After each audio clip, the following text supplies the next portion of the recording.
কাছে আপনারা যাচ্ছেন ঘটনা আপনারা সবাই জানেন, গোটা ত্রিপুরা রাজ্যের মানুষ প্রত্যক্ষ আছে যে এই সময় বিজেপির আমলে আমাদের মতো মেয়েদের অবস্থানটা কিরকম, এবং প্রতিদিন আমরা নির্যাতিত হচ্ছি, অত্যাচারিত হচ্ছি, আমাদের হদিস থাকছে না।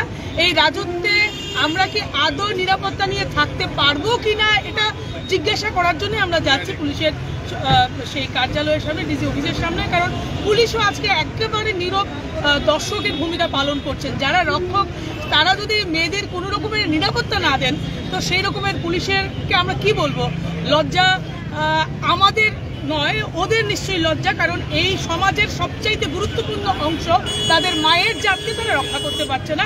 ওই রকম সরকারকে আমরা ধিক্কার জানাই, যারা নিজেরা জন্ম হয়েছে যে মাতৃগর্ভ থেকে, কিন্তু সেই গর্বকে তারা আজকের দিনে সম্মান দিতে জানছেন। মূলত কি দাবিগুলি নিয়ে আপনারা যাবেন? এই সময় আপনারা জানেন আমাদের যুবকদের যে সমস্যাগুলি আছে, চরম বেকারত্ব, তার সাথে জ্বলন্ত সমস্যা, প্রতিনিয়ত খুন, ধর্ষণ, রাহাজানি এবং মানুষকে কিডন্যাপ করে নিয়ে যাওয়া হচ্ছে। এটা তো আইন শৃঙ্খলা নয় এই রাজ্যের।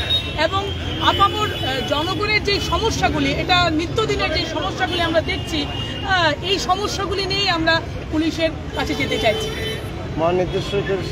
মহানির্দেশকের সাথে দেখা করতে যাচ্ছি।